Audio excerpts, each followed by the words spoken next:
Hello there, you're watching and listening to another Scoutcast on www.fantasyfootballscout.co.uk, and my name is Mark.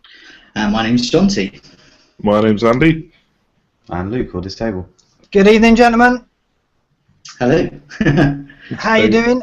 We come just as the whistle blew in the Bernabeu. City disappointing us, but it's been an extraordinary week, isn't it, for football?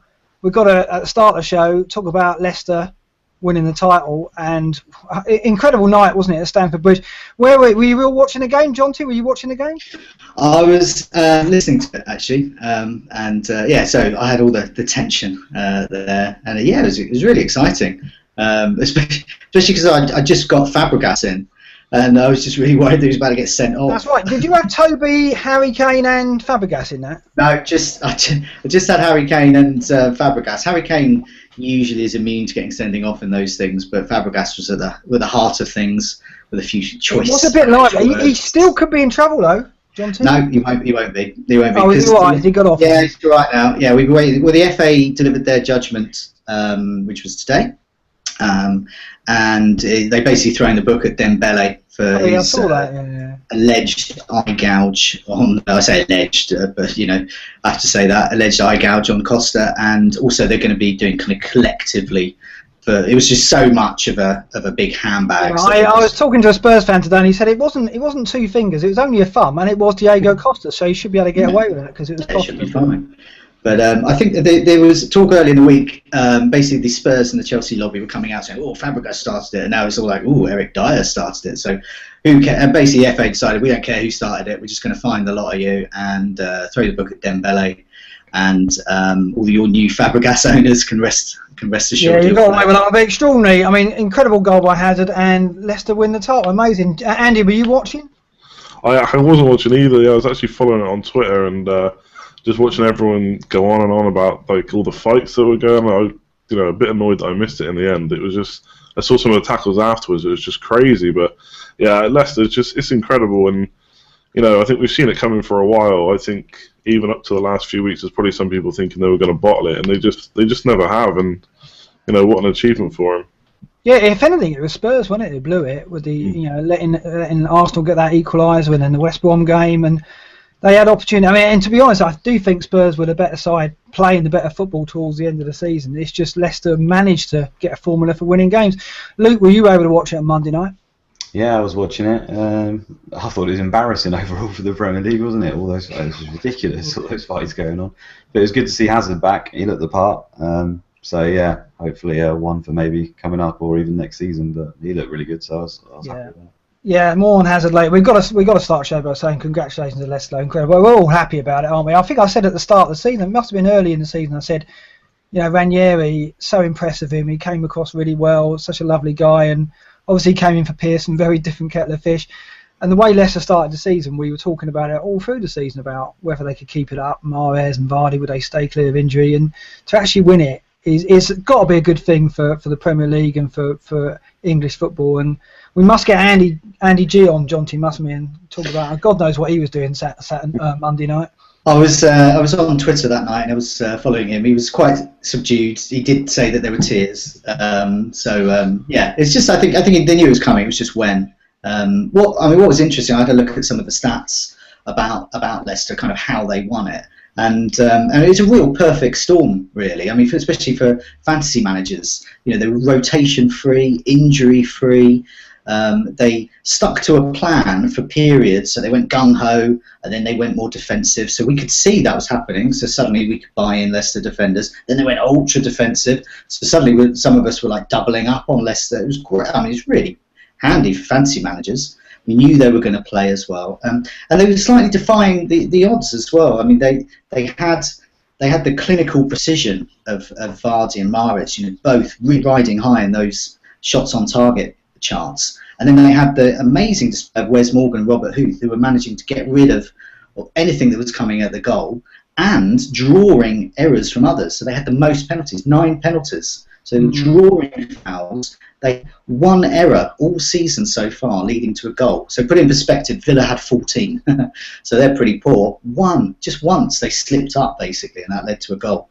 And they were like that all the way. And one of the other interesting things is possession stats. They were the third worst. It was about 40%. Yeah, he just found a way of playing where they could give up possession but be so effective, didn't he? And he had the players to do it, though, didn't he? But that possession stats was really interesting because that goes against the kind of a lot of people are really into looking at the stats, are looking at passing statistics. Well, forget them. It doesn't matter with a team like Leicester. So they were just basically hitting teams hard on the break with absolute clinical precision. So it's a real perfect storm, and the perfect storm was caused all around them, in the atmosphere around them. City, Arsenal, and eventually Spurs, all of them faltered at the end, but Leicester never did. They stuck to the plan. Can they do it again next year? Well, it's going to be tough. This is it. Where now for Mahrez and Vardy? What we're going to have to pay for them next season? Luke, you were talking about that before we came on air. I mean, are we looking at like 10, 11 million for Mahrez, or do you reckon that's going to put people off? It's so hard to answer that now, isn't it? You've got to put that in respect of everyone else's prices as well. But you've got to expect some regression, in my opinion, if they are still at Leicester, of course. But they'll be tempted. There'll be plenty of people who back them. Similar to Kane, I guess, from last season, he did so well, and people thought he wouldn't do so well this season. He carried on. You just never know. Jonty, what do you reckon? I mean, if Mahrez and Vardy are in double figures, say they're 10, 11 respectively, Vardy 10, maybe Mahrez 11, would you pay that? No, well, it depends on who else is available, because you've always got to think of it in the context of who they're up against. But there is no perfect storm for them next season because one of the elements is gone. They're going to be in Europe, so they're going to have more games. They're also going to have to get some more recruits in. They can't just stick with that lack of rotation. So they're going to have to get more recruits in, especially if they're in Europe. So that may disrupt slightly the team ethic they've got going there. We've already seen other players, and we're going to talk a bit about Leicester, but players like Inler, do you remember him? Swiss international. Well, he used to be a Swiss international, but he can't get a game for Leicester at the moment. So players of that kind of stature are going to start coming in. And I don't know what that's going to do to the team balance. So the perfect storm might clear, and also there's no way City under Pep Guardiola, there's no way Chelsea, there's no way they're going to be as bad as they have been for periods. So tough competition. So for me, wait and see what their prices are, but I certainly would be looking perhaps elsewhere. Yeah, I do like the FPL a bit more conservative with Mahrez and Vardy and take that into account. It's very tricky though. We'll see. Lots to look forward to next season, but this season isn't over yet. We're going to look back in the Scoutcast on Game Week 36. Much of the show, though, is about the double Game Week 37. We've got so many community questions on that. We're going to look at Chelsea. We're going to look at West Ham, Leicester and Spurs. We're going to talk about and what's going to happen to them now the title is over. We're even going to try and find some assets in that Norwich City squad. Apparently there are some names that we're going to bandy about. We've got community rough of the smooth, but first of all, let's look at our own game weeks. Game Week 37. Andy, do you want to kick us off with this? How did you get on? Yeah, I actually I took an 8-point hit this week. I just got sick and tired of every week starting. Liverpool players weren't starting. De Bruyne wasn't starting. So okay, what were your moves? Talk us through those. Yeah, so I got rid of Coutinho, De Bruyne, and Mitrovic, so another player that wasn't starting, and ended up bringing in Defoe, got 8 points, Hazard 9 points, and Payet was 7 points. So I think I was up like 14 points overall even after the hit. So yeah, really good for me. Obviously, I was a bit annoyed that Hazard didn't start, but in the end, didn't matter. So yeah, 64 minus 8, so yeah, 56 altogether. So decent week actually, another green arrow. You've got to be happy with Hazard's performance because he came on and he turned that game around. And what's happened to him? It just looks like he's got his appetite back and he's beating players. And that goal was just, I mean, even on last season's form, that was right up there. So what's happened? Have you got any theories? I honestly don't. I think he's had a bit of an injury, hasn't he? So I don't know if he's just come back and he's firing ready for the Euros. He played really well in the game before, so I'm surprised he was benched. I don't know if that's just a case of managing minutes. But yeah, when he came on, he ran the show. He just ran that second half, and the finish was brilliant. Watching for the highlights, it was maybe the Hazard of old, and I'm pretty happy that I've got him going forward for this week. I wonder if Andy Gillard's going to sign him next season, John T. Do you reckon just sentimental reasons? Hazard wins him the title. He has to have Hazard in his team now. Yeah, certainly. Very tempting. Yeah. John T. Your game week. You did all right, didn't you? Yeah, I did. I did okay. Yeah, I got 58. I did the same as Andy. A couple of hits there. Same thing. Had enough of all this rotation. So out went Mitrovic, out went Coutinho, and out with Ali. So Ali had to go anyway. And brought in Defoe, Payet, and of course, and I've forgotten the other one. Oh, Fabregas. Now, he was my failure of the week, but I thought he was going to be getting banned this week for his involvement in the handbags at Chelsea and Spurs, but he didn't, so that's great. So I think he's going to play, and he's, as we'll come to Chelsea a bit later, he's still the creator-in-chief of goals. So you don't look at the Hazard performance and think, maybe I should have waited on that. Because no, it was a price issue. There's quite a big price difference between them, and you really have to sort your team out elsewhere in order to meet that price. I wanted to go for Fabregas because I'm quite a dullard manager, so I wanted to go for the guy who was much cheaper and who's involved in a lot of the goals. Willian was another player I was considering, but I just went for him. He's kind of in the middle, really. And but no, I'd like Hazard. I don't completely rule out getting him as well. But yeah, I think he's good. I wouldn't rule him out. I don't think he's a bad option at all. Okay, we've got to come to you, Luke, because you have got an incredible tale. I mean, this deserves a place in the rough with the smooth. He's a player that this time last season he did it for me. He got the hat trick and he won me the Contributors League because of it. I think I overtook Green Windmill with it. He's done it again, delivered an unexpected hat trick. And tell me, Luke, you kept him in your squad, didn't you? Tell me. No. Yeah, gutted, absolutely gutted. He was even my captain the week before against Villa. I really thought he was going to absolutely murder them, but obviously he didn't even start.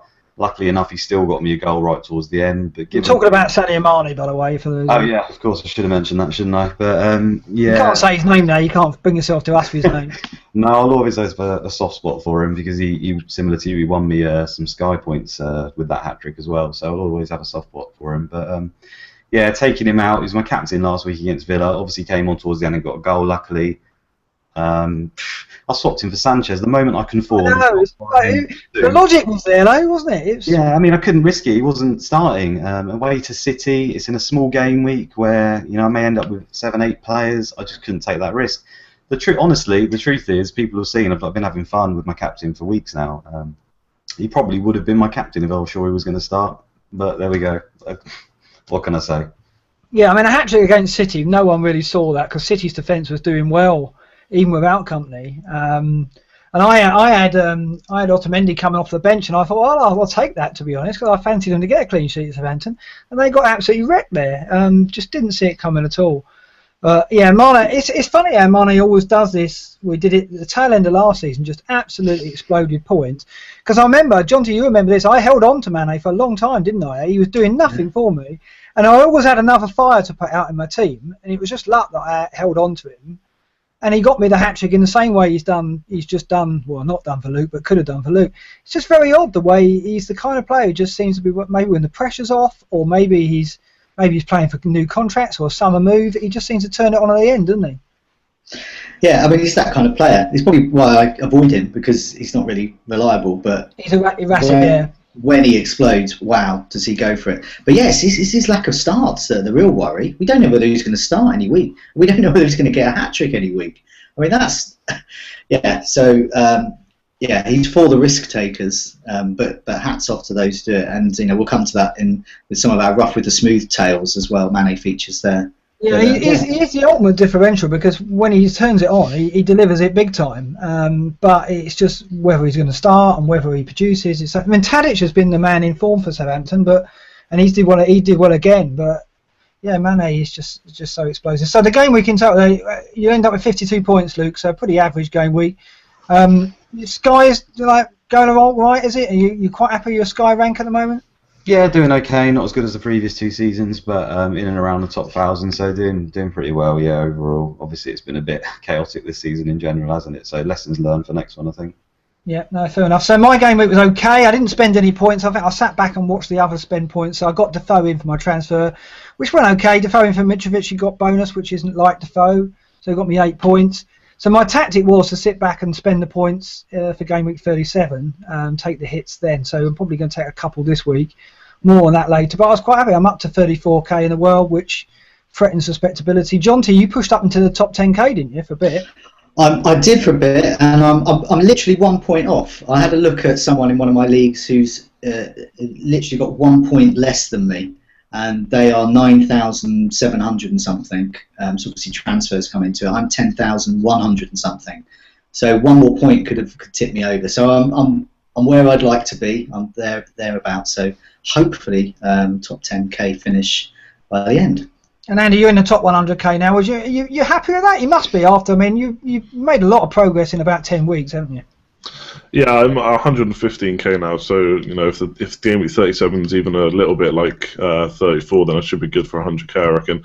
It's not a good rank. I don't think it's a good rank. But I've got I've got a mini league wrapped up, which I'm happy about. There's money on that, and if I can get inside the top 100k, I'll be happy because I'll have beaten my worst ever rank. But yeah, hopefully something a bit more respectable next season will be the plan. That's what it's about. I think I said in the preamble that this is a season that I think will kind of judge a lot of fantasy managers. It's been so difficult to predict that we'll look back on it in 3 or 4 years and go, oh, that was a season. I mean, if you end up with a respectable rank out of that season, you've done well, I think. Because I think even some of the better managers have struggled. So, yeah, I mean, it's just one of those things. Rough and smooth, Jonty. We got some tales of Mane in there, perhaps some Hazard as well. Is that right? Yeah, let's go for the smooth ones first. So I'll rattle some of these off. Apple Bonkers had a great tale. Sitting there. This is Doug, is it? Look at this. Yeah. Doug, one of our moderators, he's sitting there with Mane's third sub, heartbroken. And then suddenly, Man City and Liverpool got rid of their entire squads, and he found himself without 3 players. So that's outrageous. So he got 20 points from his third sub. That's pretty good. I don't think I've ever. That's incredible. Yeah, Kings of Leon and Alamat are 2 happy new Hazard owners. And Lionel's Messy Boxers had a great couple of points, -8 hit. He brought in Deeney, captained him, got in Defoe and Townsend. That's 41 points. And he offloaded Coutinho and Aguero along the way, and obviously they got a 0 between them. So I've got to say, John, huge swing. Granville's always trying to get me to gamble and to take risks. Like week before last, he said don't captain Sanchez, and Sanchez got double figures.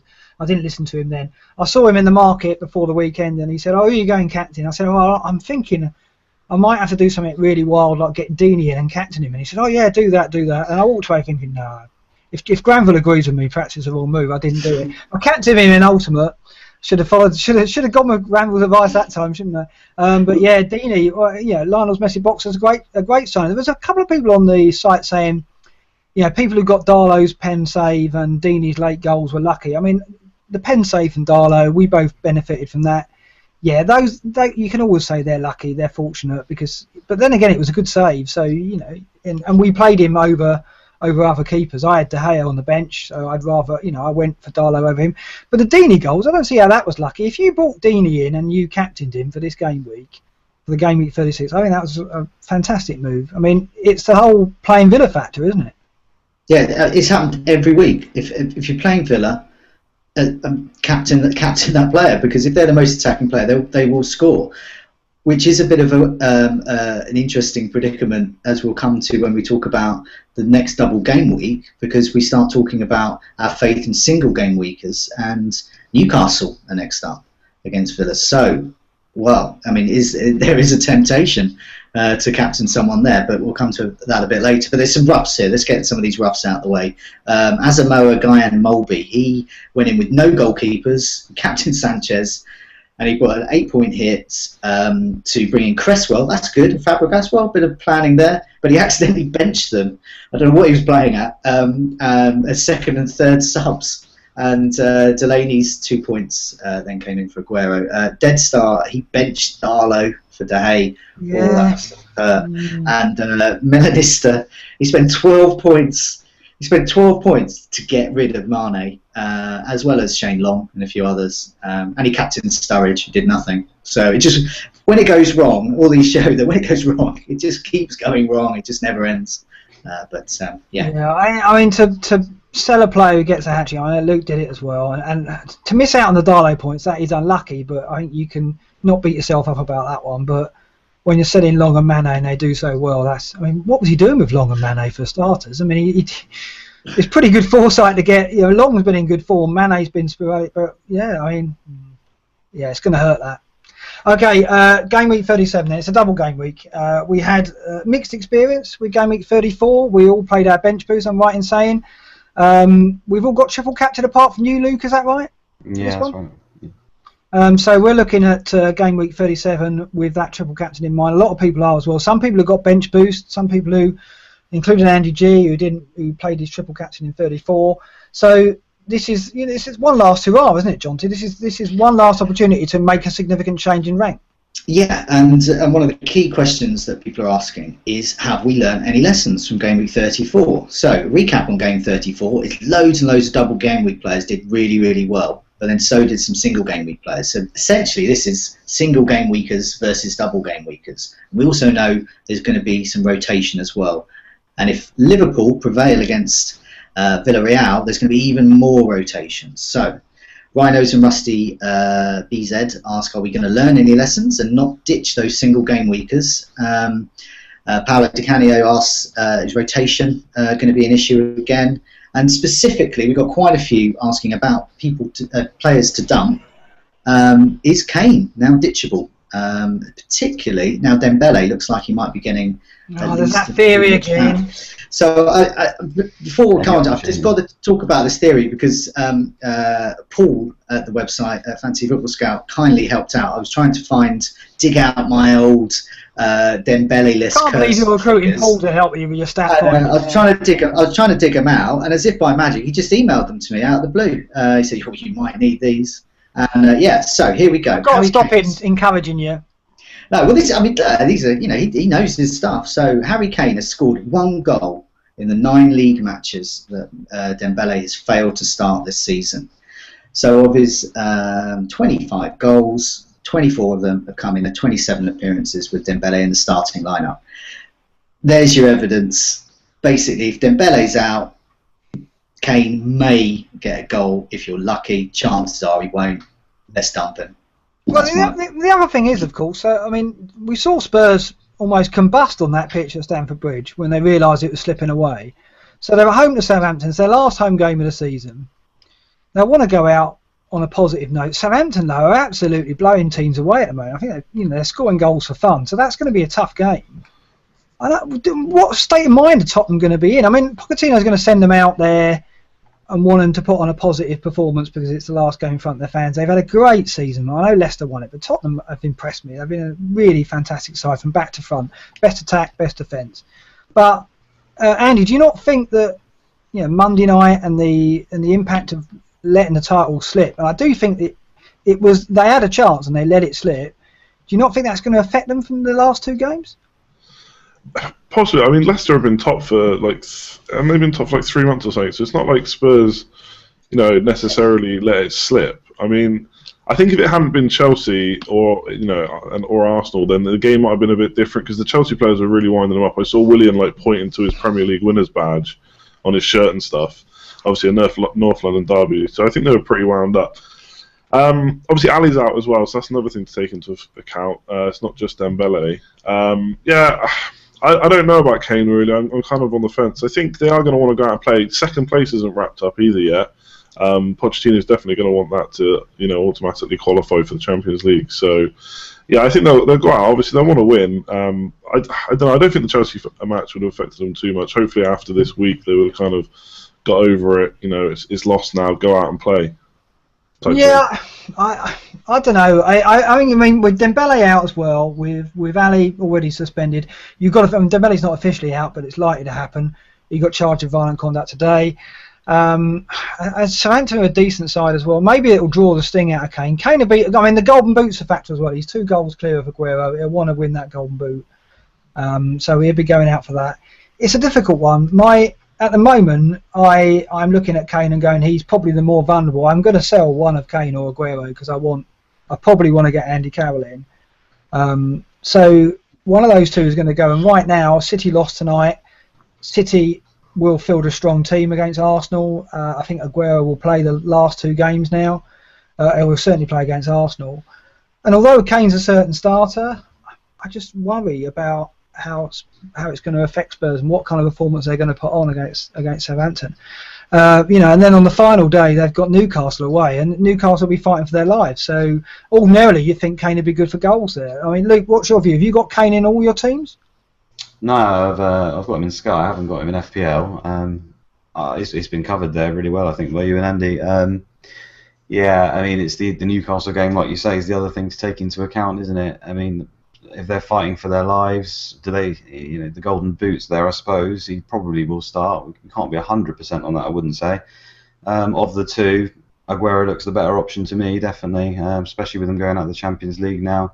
I think the final day against Swansea with Aguero, possibly in company with Iñárritu, that could end up being a cricket score there. I think Aguero is probably the safer option, to be honest. Yeah, John, where do you stand on this? I mean, presumably you're getting rid of one of them, aren't you? Yeah, well, I wasn't thinking of it until the Dembele news kind of filtered in, and I feel like I ought to stick to this. I've been championing this theory all season, so I feel I ought to stick to it and dump him. But it's a question of who do you replace him with. So at the moment, you think, yeah, Andy Carroll, but I have Lanzini and Payet, so I'm thinking Cresswell. Now, who's going to score more out of Cresswell and Carroll? I don't know, actually. I think Cresswell might. But then who else can I go for? Sturridge, maybe? I don't really want to go back down that Liverpool route again.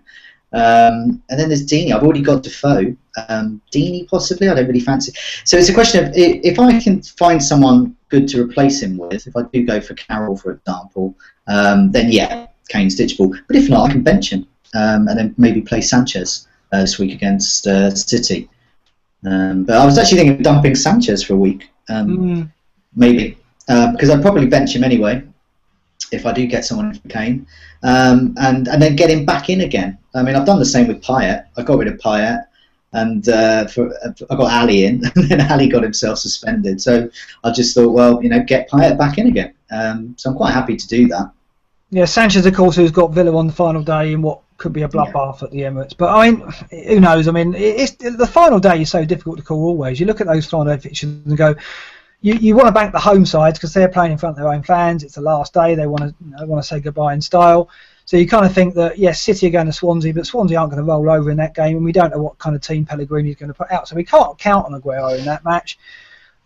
Similarly, Spurs going to Newcastle, you've got to think they're not going to field a weakened team if Newcastle are still fighting for their lives. But, Newcastle have so much at stake, and Spurs probably would have sealed second spot by then. I think they only need a point at home, Southampton, they've got it. So little at stake. It's very difficult. At the moment, Kane is going for me, I think, because I do want Carroll. But more on that and West Ham later on. More questions in here as well about double game week assets? Yeah, Chelsea. Let's go over there. So backup answer is what is Hazard worth to your team? Is he worth a hit? Is he worth just not getting at all? Is he worth benching a good player like Sanchez or Kane or even Aguero? So we all know that Hazard's got an upturn in form, but is he actually worth getting in? So, I mean, let's have a look at the stats last 2 game weeks. So he's only had 1 start, but we know that he did very well in the one he didn't start. And there he is at the top of the shots on target. So he's the most lethal finisher at the moment. Only created 1 chance, so you're not going to get too many assists out of him on present evidence. I think he is worth the punt, definitely. I think if you're risky, I think he's probably one of the best to captain as well. Are you saying that because we've got the Triple C and clearly we're looking for a heavy hitter and we haven't got an obvious one? You've got Payet, you're not going to go Aguero, Sanchez or Kane, so you've got a single game week. And Hazard is that heavy hitter, and also he's showing more than few glimpses of last season's form. Is that a factor in your thinking? Yeah, because basically it's all about, when you've got triple captaining, every point is crucial. So even like a clean sheet point is worth 3 suddenly. So in just 1 match, so say he gets 2 clean sheet points, then that's suddenly 6. So it all starts adding up, and of course goals are worth more, and we know that Hazard gets bonus as well when he starts doing things as well. So if he's got all this thing, what he's not showing is assist potential at the moment, but it's only been a couple of 1.5 matches really. I think he's a risky, because we don't know whether he's going to start. We don't know whether this 1.5 matches is a blip. They were all fired up for the Spurs game, and the Bournemouth are pretty dire, but he's going to face a couple of tough tests against Sunderland and Liverpool in the double game week. But I think he's good. I mean, I've got Fabregas in, and one of the reasons is looking at the stats there. It's the chance created. So there's 9 there. That's top by miles over the last couple of game weeks. He's on corners. He's putting in the crosses. I think if Hazard is going to score, or Costa's going to score, Fabregas is going to be helping out. So I think one of those 2 is a very good bet to get. Yeah, I mean, up against Sunderland and Liverpool, they're both away games, and we saw last season Hazard away from home struggled. Even when he was Player of the Year, his goals were coming at home. They weren't away from home, and that's a worry for me. I don't know how many goals Chelsea are going to get at Sunderland, given that Sunderland again are scrapping for their lives. Big Sam's not going to give up much. He's going to try and grind out. He'll settle for a draw, maybe. Depends how Norwich get on against United in the early kick-off. If Norwich lose to United, Sunderland will probably look at that game and go, well, we get a point against Chelsea maybe, and hope that Newcastle slip up at Villa, and then we've got Everton on Wednesday, which we win, and that might be enough to go into the final day. So I worry about Chelsea's. And the other thing is Chelsea got nothing to play for, have they? That's it. Motivation is such a factor. And we're talking about Sunderland, we're talking about Norwich and Newcastle. And the fact they got motivation. We're talking about Leicester and Spurs losing perhaps some motivation now. What Chelsea got to play for, Andy? I mean, you've got Hazard. Are you worried about a lack of motivation for those 2 away games? For the team as a whole, maybe. I think Hazard's come back and he's looked good. Now again, it was the Tottenham game. They obviously didn't want them winning the league, so doing everything to stop that. So that might have taken into account the performance. I'm not worried, but I think out of all the options, Hazard's my favourite because he's the most exciting. I think Fabregas is good, but I'd see him almost like Ozil and Sanchez. Fabregas is going to assist, Hazard's going to score. If I overdo Willian, it doesn't strike me as someone who's going to score any more than 1 goal, 1 assist in a game. So again, for a double game week, I kind of like the more explosive player. So Hazard for me. Outside of that, I just think they're not keeping clean sheets. And then the only other man to consider really is Diego Costa, and I'm just not a fan of only. I know he doesn't get as many cards as we think he does. I think he's only been sent off once maybe in the last 2 seasons, but he just always seems like he's just a punch or a slap away from getting sent off, and you just don't want that in a double game. Yeah, watching him when you own Costa, watching a game of Costa in it is terrifying, isn't it? It's absolutely because he's just like waiting for him to leave a boot behind. Then you're hoping the referee didn't spot it, and all the away fans go up. They're on his back straight away, and I mean it's going to be Big Sam will go to Kabul, right, kick Costa up in the air first 5 minutes. Talk in his ear, get him going. He'll try and get Costa sent off, Big Sam. No worries. He's old school. He knows exactly what he's doing. He'll tell his centre backs to get on him, and so it's going to be interesting. So I don't know. I wouldn't back Costa there. Has a good run, right? He appeals to me because he's explosive, like Mane. He could go crazy, but it's a big risk. It's risk versus reward. Luke, you've just sold Mane. Are you fancying Hazard, or are we getting drawn in here? Oh, I'm going to mention Mane as often as possible. Yeah, please do. I've already got Hazard. I've already made that move. I really want Hazard. Again, I've said it before, he's one of the best players in the league. He's not been it this season, but clearly he was the best player in the league last season, and he looks back to that. I know it's been a short, small little window that we've looked at. How can you not take the risk at this stage? Just a double game week. He's a heavy hitter, potentially penalties. Not sure on that. But then the whole away thing, he said, he wasn't that good away from home, but that was under Jose Mourinho, and to be honest, under him away, he just deploy him in defensive duty more often than not. He looked a little bit more free when I saw him the other night. So, I don't know. For me, I don't see why I wouldn't take that risk, to be honest. Oh, interesting. John T, voice of reason. These two are taking the risk on him. I mean, you're the dullard here. Surely you're gonna say stick to Fabregas and Willian, aren't you? Well, yeah, Fabregas. I like a lot. I think he's got top of the chances created table the last couple of game weeks. But it's interesting about Costa. So it might be a slightly different role here with Hazard back. So he's second actually chances created. So I think with Costa, forget goals at the moment. He's only had 1 shot on target at the last couple of games.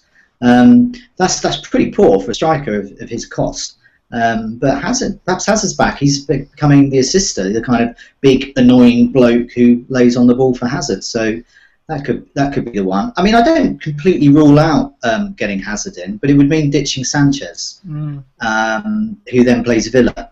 I mean, as I said, it's possible, we could do it, but I think I prefer to make some other moves. So I'm happy enough with just Fabregas. I think that Sanchez move it's nice and it works. The trouble is, there's always trouble in store when you go, right, that's my transfer next week, already booked out, because lo and behold, something comes up, doesn't it? And then all of a sudden you're having to take multiple hits in order to get Sanchez back in, and you end up going, well, Sanchez is going to have to score 2 goals for me to get those points back. So yeah, it's risky doing that, but I don't know. Myself, I'm looking at it. I'm looking at Hazard because a player we're going to move on to next, Coutinho, is in my squad still. Now, you got rid of him. I've still got him. He's that he's a bank of money I could use to maybe get Hazard, given that I'm selling Kane possibly for Carroll, and I'll have some money there, so I could do it. I'd have to take several hits, but to be honest, I'm pondering what to do with Coutinho, which I believe is the next question. Yeah, I mean, this is what CG and Individual asks about Liverpool, really, is what do we do with our Liverpool players? We've all been stung by rotation for them. They did do quite well, a lot of them, in the last double game week, but, what do we do? And I think Coutinho's one of the biggest problems. I got rid of him. I had Coutinho and Firmino, and I've decided that Firmino is more likely to start and play.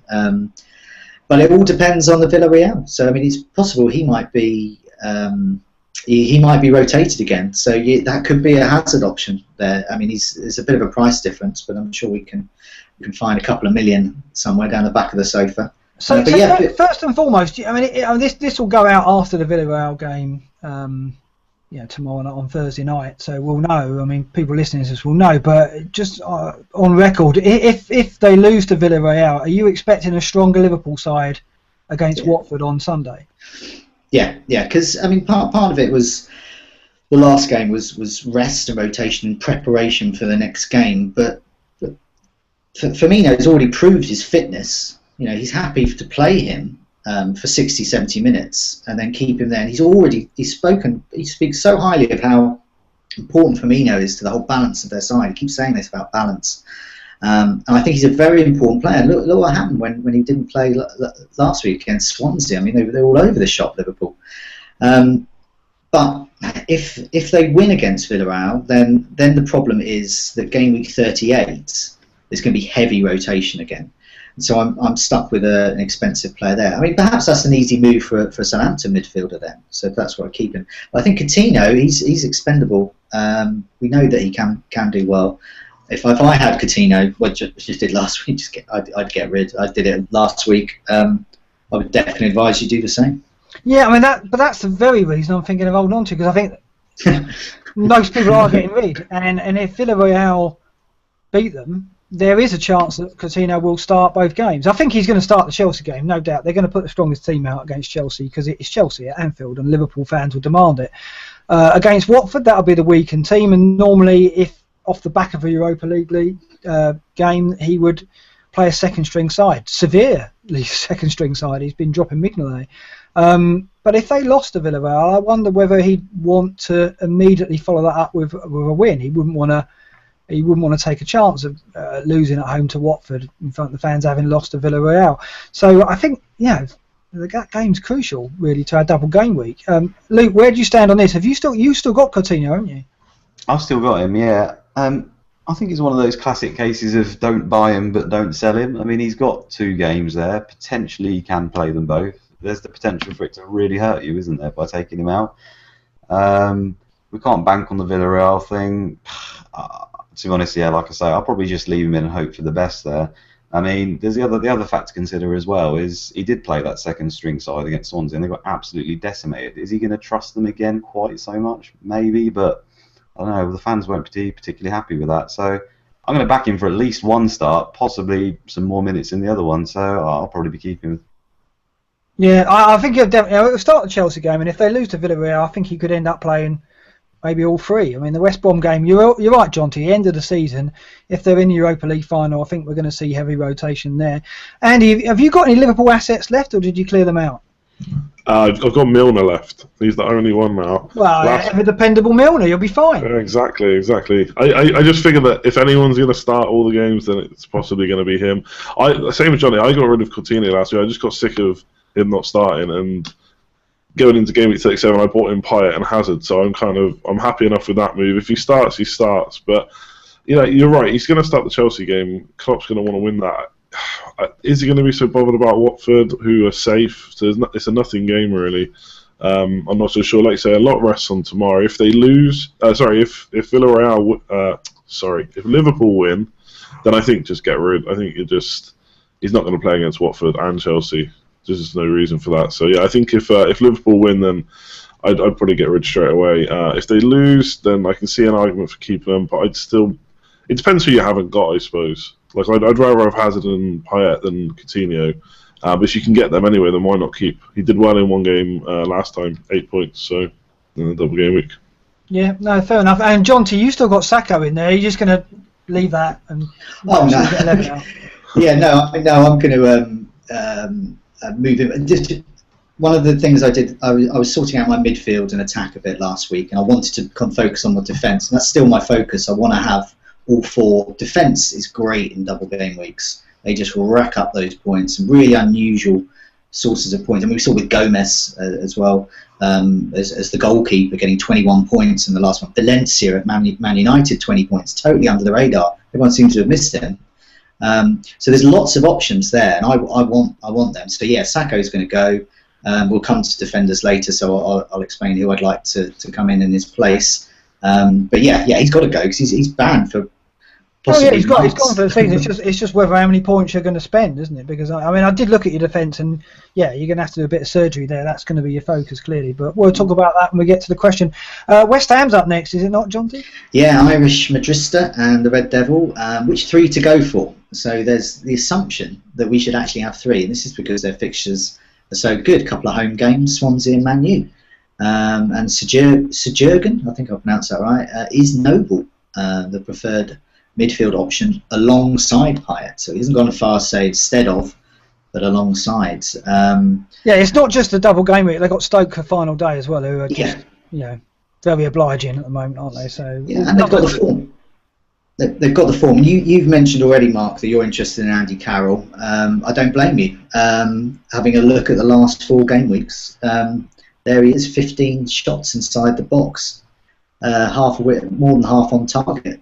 And he's creating chances, 6 there. He's everywhere. That's points. Lots of points are going to come Andy Carroll's way, I think. Well, another reason why I like Carroll is he's playing Swansea. Now, I don't know if people remember, but actually Swansea just can't handle him. They just cannot deal with Andy Carroll, and he's always scored against them in my memory, both at home and away.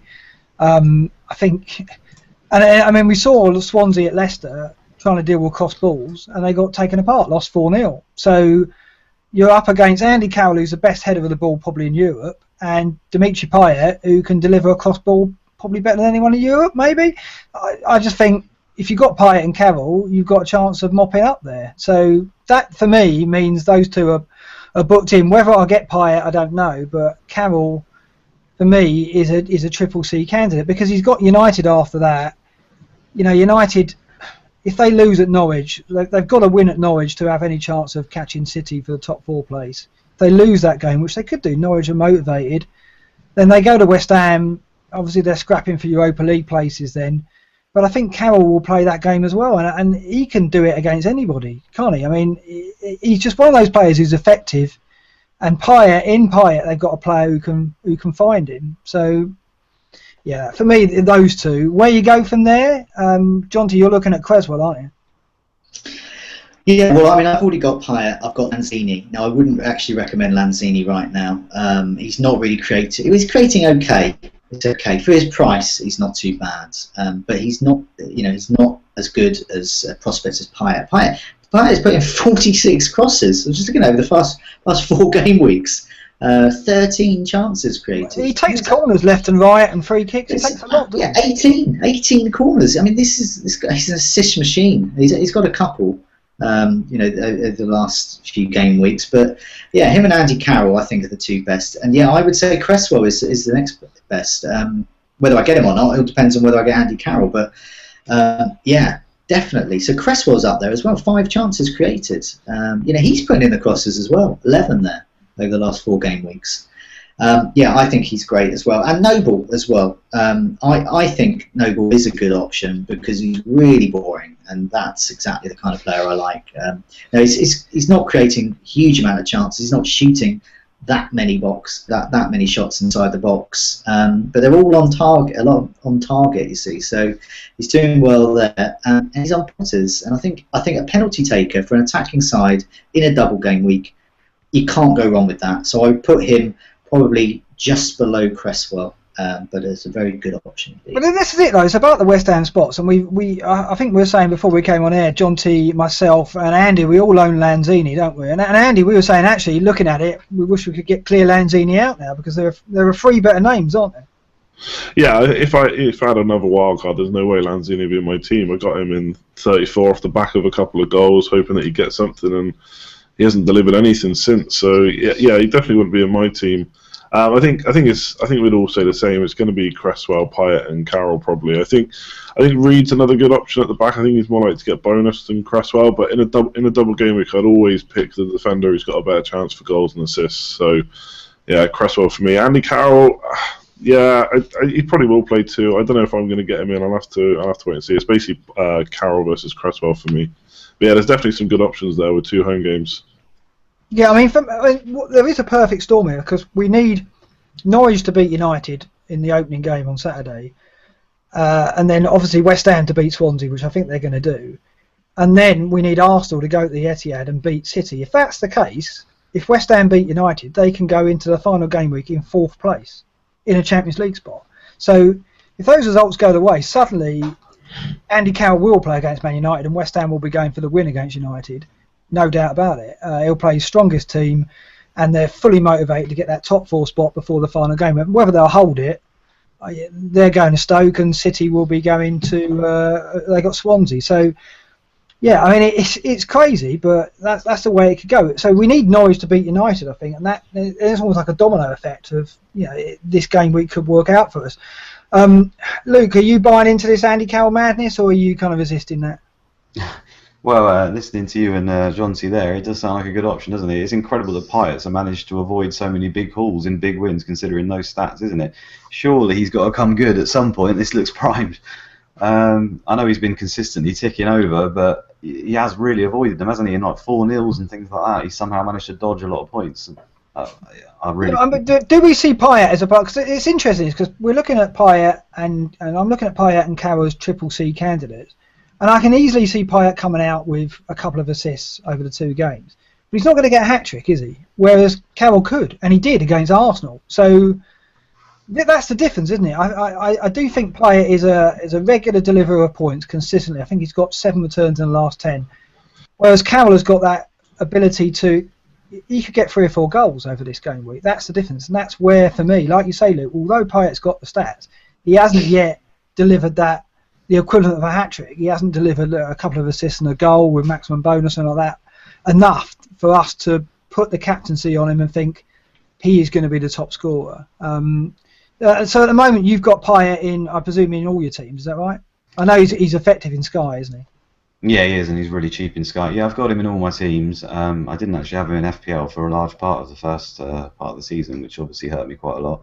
At the moment I've got Payet. I will have Reed almost certainly because I can't afford Cresswell, and obviously he's got the Baps there, and I am looking at potentially taking a hit to remove even Aguero for Carroll, something like that.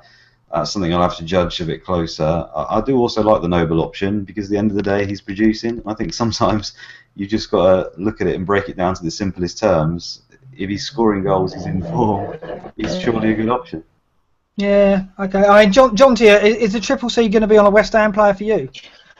Oh yeah. That. I mean, I was partially thinking Fabregas. I think Payet is the best option for me, and if I got Carroll in, I'd be very tempted. But I still think I would go for Payet. The reason is because Carroll's not 100% nailed on to start. There's a lot of attacking options. Payet, I feel, is 100% nailed on. Yeah. And so Carroll might not start. He might only get maybe 10 minutes or something in one of the games, and that would be really annoying if you're triple captaining him. I think Payet offers that security. Also, so Payet's kind of downturn in goal output has happened when Carroll's come back in, really. I'm not sure it's a coincidence. So perhaps if Carroll is benched, Payet will take on more of that responsibility to actually score.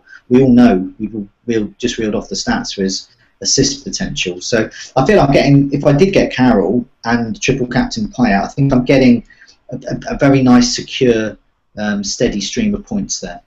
Yeah, for me, though, I think if Norwich can beat United, I think Carroll will get both starts. But you're right, there is a danger. They've got Sacco, they've got Emenike. He could easily put Carroll on the bench for the United game and bring him on in the last half an hour when they're going for the win if it's still in sight. There's all kinds of scenarios. There is a risk, but I just think Carroll's got more points in him than Payet. I think the ceiling for Carroll is higher, but it's a gamble. You're absolutely right. Norwich, are we going to go? I mean, my tagline is shopping for Canary, so I'm buying into this. Some questions on Norwich and their prospects. Well, yeah, there's quite a few questions. But Irish Madrista just asked simply, are we overlooking Norwich? So, got a few more stats here. So, yes, perhaps attacking stats. I was expecting to see them right at the bottom being rubbish, but they're actually not too bad. There's 1, 2, 3, 4, 5, 6.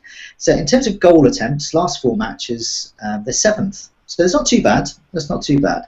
But a closer look, really, the chances are poor and the shots aren't really on target. So, they are getting the goal attempts. They are creating chances, but they're not very good. So, just 3 big chances over the last 4 matches. Yeah, I mean, they haven't scored the last 3, have they? No. So Southampton have had 14 big chances. So that's the difference. That's the kind of benchmark there. And then the shots on target is really low as well in comparison. So I mean, looking at the players to get in, I think Redmond is looking enticing, but I'm not sure he'll start.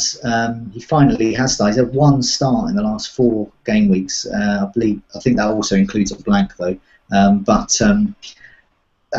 he's on just 3 shots on target, which is not bad considering most of that is in 1 game. But it's not great when some of the other players we've been talking about from Chelsea and West Ham. And then I guess Brady as well, 4 chances created. I mean, these aren't very impressive. So that's no big chances. In fact, last 4 game weeks, Mubakani is the only one to muster a big chance. 1. So yeah, the thing is with the strikers, he's rotating them. What's interesting, I mean, we've done an article. The Premier League was going out on Thursday. Brady and Redmond are the standout because for me, I think at this stage in the season when Norwich have got to win these 3 games and they've got, we should say they've got United at home, then they've got Watford at home, and then the final day they've got Everton away. When Everton, terrible home record, so that's actually a really, really good 3 fixtures.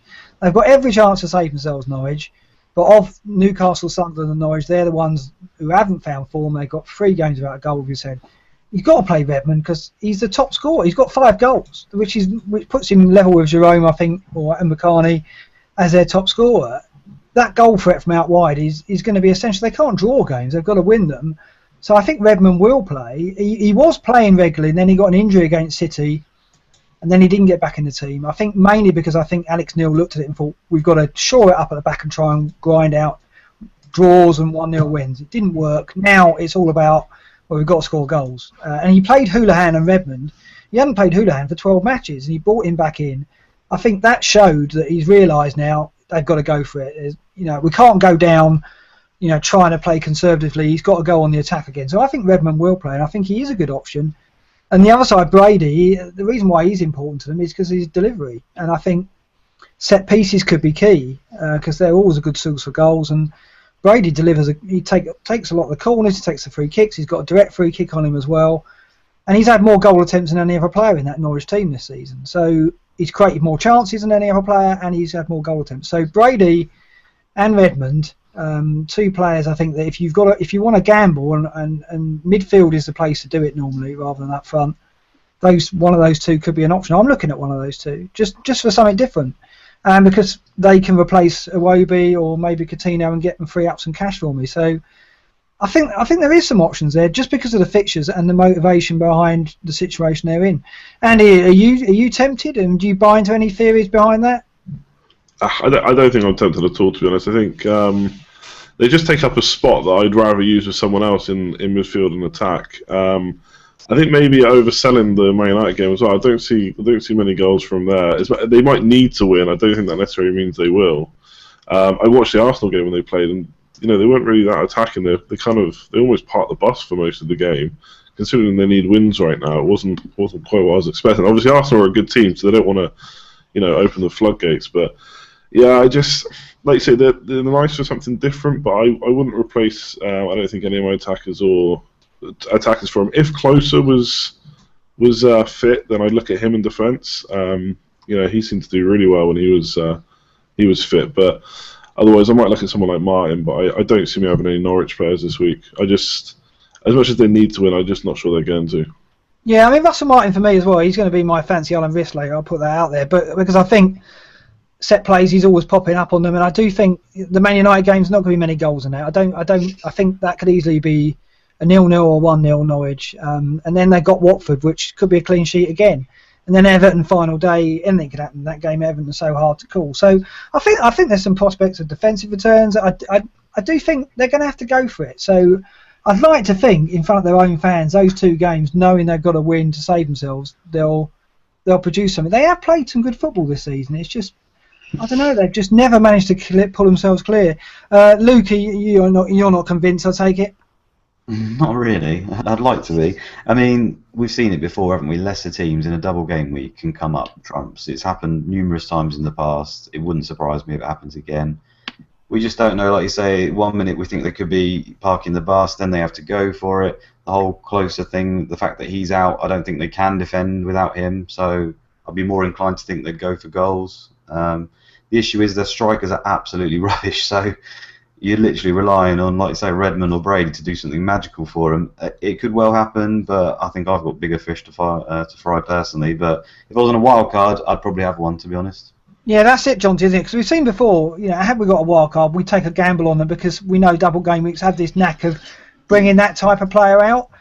But is it too much of a gamble to look at spend 4 points on one of those 2? But for me, it's not just the really mediocre stats that they're posting. It's the rotation. We've all got stung for double game week 34, and Alex Neil doesn't know what he's doing. I mean, I'm going to put that out there. He doesn't know what his best 11 is, and I think if you're a Premier League manager and you get into the 37th game, the 36th game in their case of the season, you don't know who your best 11 is, then you're not fit for that job, and that's a nightmare for fantasy managers. And it's been bad for Norwich managers as well, Norwich fans as well. So you mentioned Houlihan, he hasn't made all these starts, but now he's decided to bring back in. Houlihan. That's what it is, John. Well, yeah, but exactly what I said about Houlihan, you just said about Redmond. It's exactly the same. Surely he's got to play him. Of course he's got to play him. He's the best player on the pitch. He's absolutely creative. Well, he did. He turned back to him, didn't he, for Arsenal, which is interesting because he just ignored him for 12 games. Yeah, and then next game, out on his ear again. And then, like Bradley Johnson as well, where's he now? He's playing for Derby or something on loan. He was posting great stats. He was putting in some really great performances. It just goes on. Basically, you've got a manager who's absolutely terrible from a fantasy point of view. Rotation is rife. He doesn't know what his best 11 is. You look at the start. So the last 3 game weeks they've actually had, the start, who's actually started 3. You've got Brady, Olsen, Ruddy, O'Neill, Howson. That's your lot. They're your safe picks. Redmond isn't, Jerome isn't, Bacani isn't. I mean, I wouldn't. It's just too risky for me, and the manager is a nightmare for fantasy managers. Yeah, he is a risk. I think Neil knows what he's got to do now. I think you're right. He hasn't known his best 11. I think he's tried to pick his teams based on the type of results that he's needed. I think he's left it too long to bring players like Redmond and Houlihan back into the frame, and I think he doesn't know what his best striker is. Clearly, and Bacani looked like he had that tied up. Now he suddenly brings Jerome back in against Arsenal. He tried to explain the reasoning behind that. He started Houlihan behind him. Then Houlihan always tires in matches.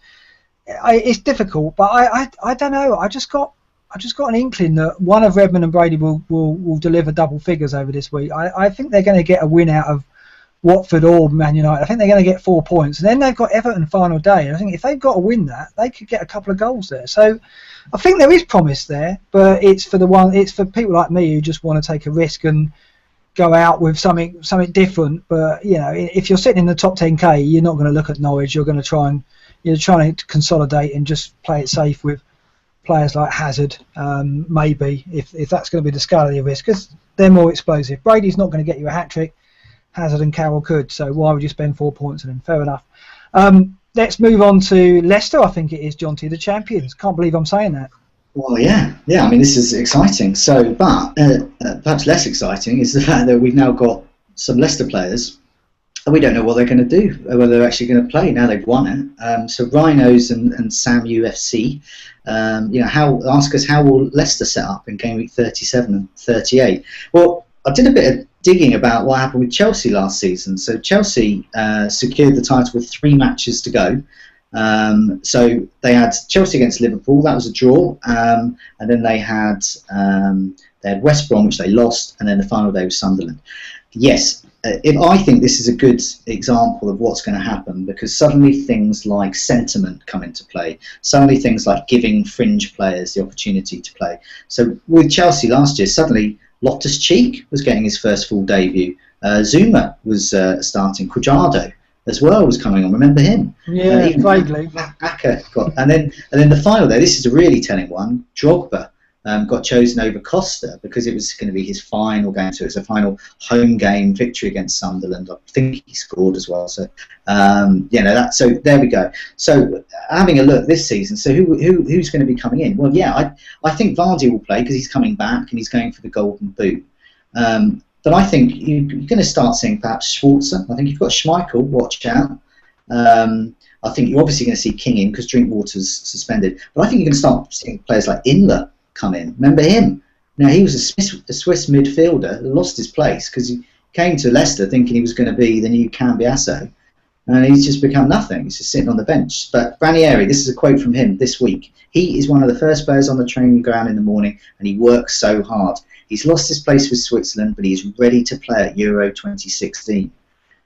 Inler starts this weekend, I'm sure of that. No, sure. I mean, the thing is, though, I mean, I agree for game week 38, but this next game is where they're going to lift the trophy, right? So they're at home to Everton.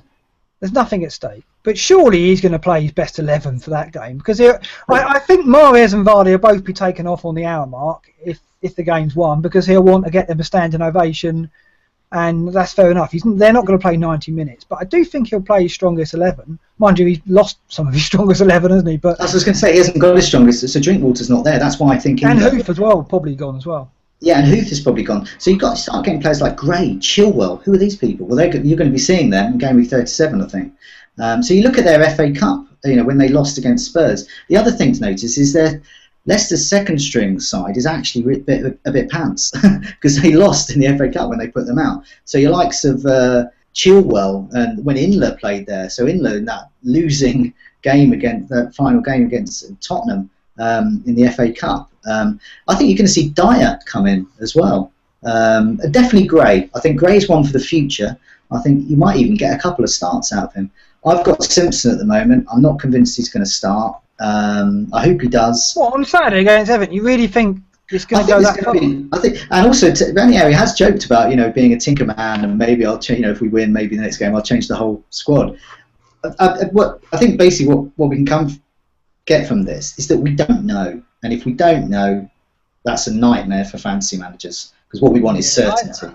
I don't know. Luke, are you buying into this? Are you? I just don't think it's going to be that severe.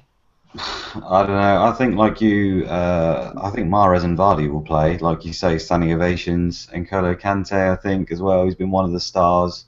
Whether he does it in this game or 38, probably more likely 37, like you say, for lifting the trophy and stuff. He'd want to give that to them. But Johnny said it. We just don't know. I mean, the young kid, Dodo, I think his name was as well. Didn't he score a hat trick quite early on in the season? I think we'll see him probably in 38. We just don't know. I do think Inler will start though, as Johnny said. But I think it'll be a mix and match. Yeah, no, fair enough. I think 38. They're going to Chelsea, aren't they? Ironically, the team that won them the title. I think we'll see an experimental team there. But I just think, these guys are on top of the bus this week and parading the trophy. He's surely going to put. He's going to want to give the players who won the title for him the opportunity to play this one opportunity to play the game where they lift the trophy. They'll never have that again in their lifetime, probably. I'd have thought. I mean, it seems unlikely.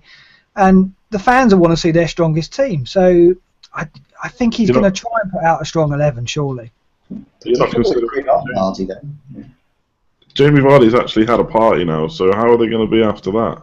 Well, that's the other thing. That is true. It might be who's not hungover will play. Maybe exactly. That's it, Andy. No, I mean, I'm kind of in the same boat as you. I think it's going to be a mainly full 11. With the 2 and 4, like you said, Huth and Drinkwater, that's a couple more changes, and then 3 subs. That's another 5 players they can bring on. Yeah. Who wouldn't usually start. And I think you're all right. Standard ovation is what he's going to look for. And it's a nothing game. So I mean, I wouldn't be bringing any Leicester players back, but I wouldn't necessarily be worried about having him in my team. I think Jamie Vardy could, as long as he's not hungover, could do really well this week. I honestly think, regardless of the 11 he plays, I still think they're going to lose, even though it's against Everton and they've been absolutely awful. I can't understand. I look at the intensity they've been playing with in those games recently, really bottling up, so much pressure. I can't see how that's not going to have an effect on them. And even if they put they're going to relax totally and just. I honestly think even if they put their best 11 out, they might lose this game. I think there's a strong chance they would lose it.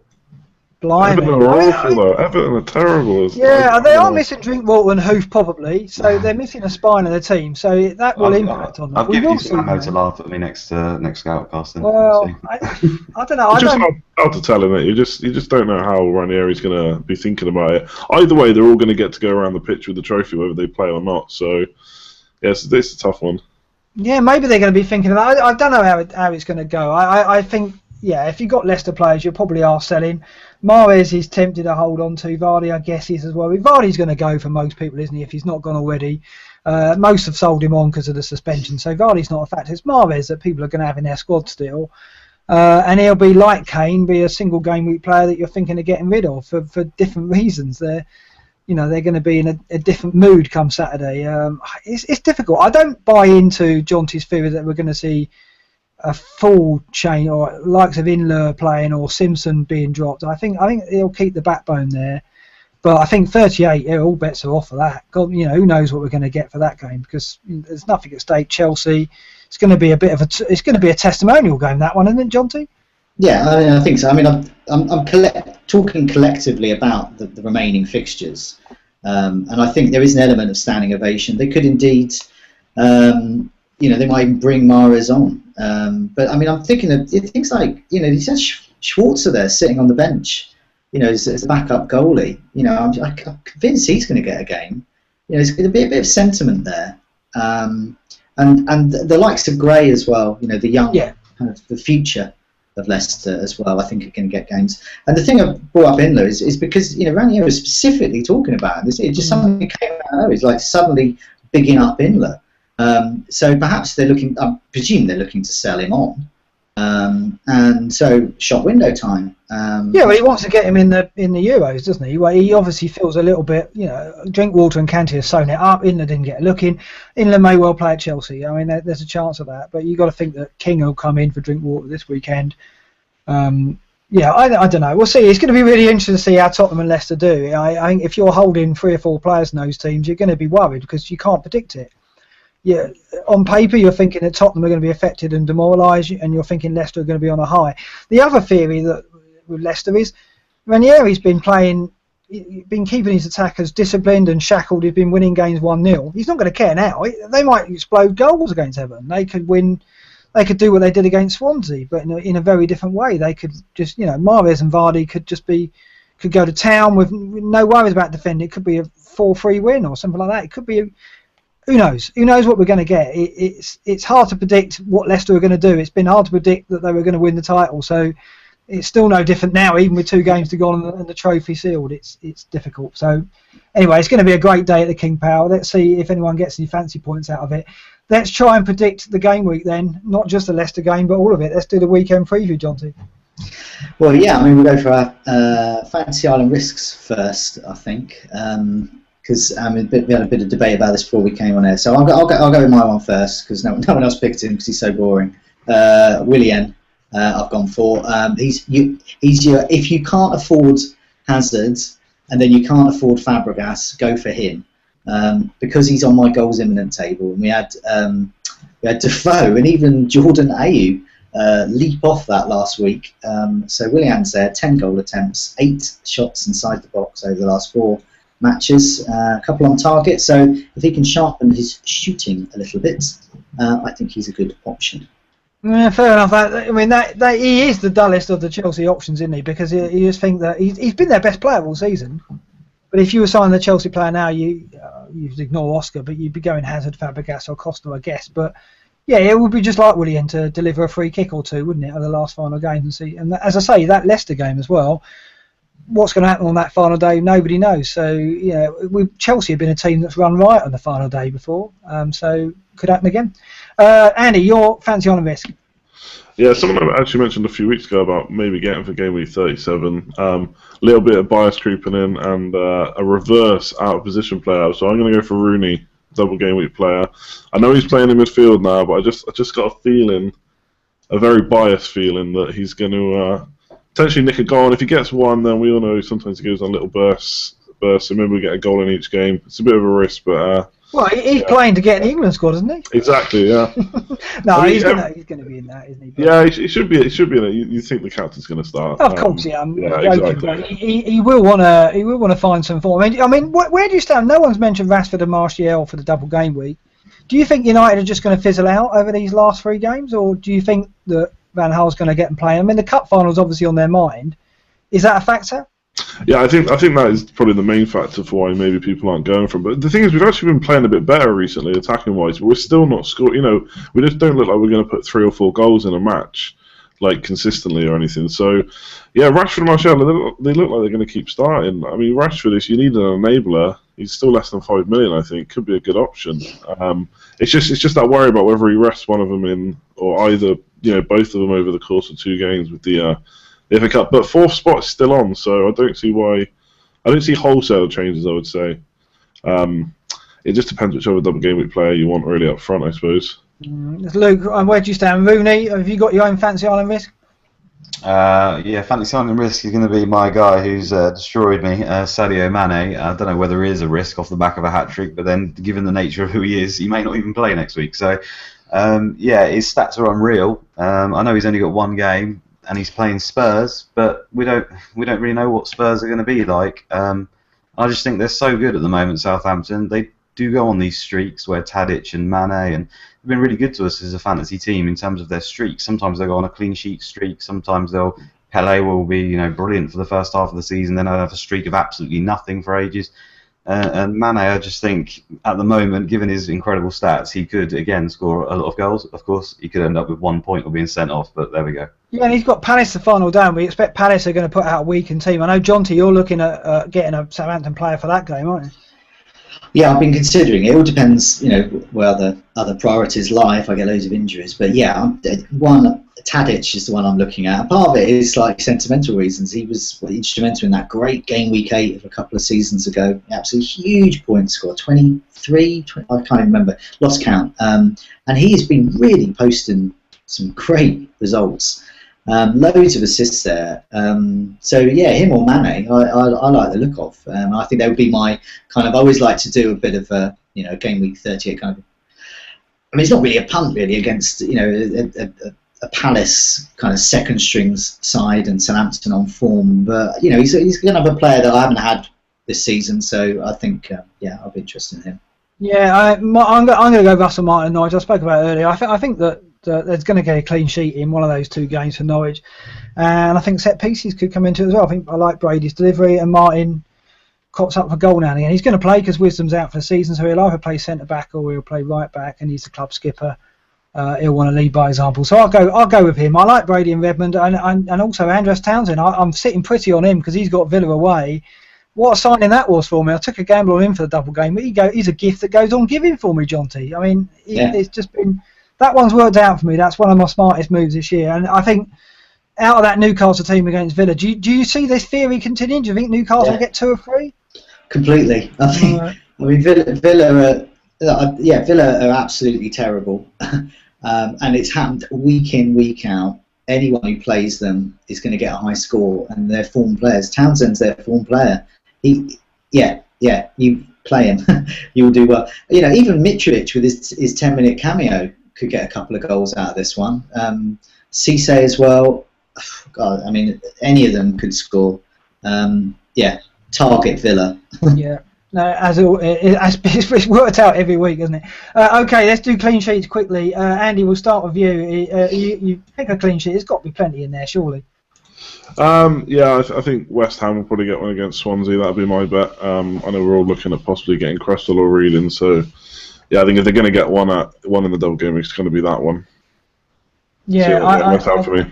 Yeah, I think there's one there. I'm going to go for Norwich. I think they could end up even getting 2 clean sheets. I picked Martin as fancy on a risk. I think the Norwich United game could be 0-0. I think Watford are going to I can't see Watford scoring at Norwich. I think Watford draw a blank there. So I'm going to go for Norwich for at least one clean sheet. So that would be my pick. John T, have you got one? Yeah, I think Sunderland are going to get at least one clean sheet. This is absolute nail-biting end of the season stuff, and Big Sam will be commanding that they keep it tight. And I think one of I don't know which one actually, could even be Chelsea. Could be 0-0 that one if they do the job properly. But I think Everton. I think that's looking like a clean sheet. Sunderland. Luke, last pickings for you. Yeah, Jonty's nicked my Sunderland. That's all I wanted as well. So I'll risk that Liverpool will go out, and I'll say Liverpool because Moreno's posting some good numbers. Home to Watford, home to Chelsea. I see maybe one if they play a full strength side. Potential for two. The Chelsea game may end up being nothing. So there we go. Yeah, it's going to come down to that Liverpool result against Villarreal, really, isn't it? Defenders, we didn't talk about it, Jonty. Let's go back to that question because I mean that's pertinent for you and your transfers. So it is. Move on to your transfers. Let's segue into that question on defenders for Gameweek 37. Yeah, Justin Escucci asked, amongst many people who asked about this, best defenders for the double. So I'm probably quite similar to many other fantasy managers that I don't. I only have Chris Smalling and I have Joel Robles from Everton. So I've got two spots up for grabs there. I've got Sacco who needs going, but one of the things I'm waiting on is news on Mertesacker. If Mertesacker is injured, that means Gabriel, who I have, is 4.3. That means he'll start the last two games. That means Bellerin suddenly becomes expendable. So that's a lot of money to free up. So he could be my ticket to Cresswell, for example. He's the one I'm looking at. Looking at attacking defenders, he's quite high up there in terms of creating chances. Van Aanholt, just can't be ignored, I don't think. 7 goal attempts the last 4. I mean, that's equal with Moreno. If I thought Moreno was nailed on, I'd probably get him. But Van Aanholt there. So they're the two I'd be looking at, Cresswell and Van Aanholt. But otherwise, I don't know, I might take a bit of a punt. Now, we saw Valencia post 20 points in the last double game week. Obviously not nailed on, but there's something about him at the moment that Van Gaal is trusting with. And he's getting those assist points in as well, and he picks up the bonus. So if I get Carroll in and don't get Cresswell, then that's up for grabs. And I'm looking at something like that, a bit more unusual, who might get me some points. I'm not too keen on Norwich, but you never know. I might go for Russell Martin. He has a goal in it. Yeah, I mean, so going back to the, I mean, I'm going Cresswell, I think, because I mean, I've got Van Aanholt already. So when it comes to double game week 37 defenders, we did an article on it this week, and yeah, it's PVA and it's Cresswell all the way. Those two for me. People are looking at, and I've got De Gea and Smalling. I don't think United's clean sheets prospects are that good. I mean, away from home, they've not been strong. 12 of their 17 clean sheets have come at Old Trafford. They've been imperious there, but away from home, not so much. So. I don't know. I've got Smalling and De Gea. Obviously going to play them both, but I don't know if I'd advocate going in for one of those two. De Gea possibly because you get save points out of him. Probably not Smalling though.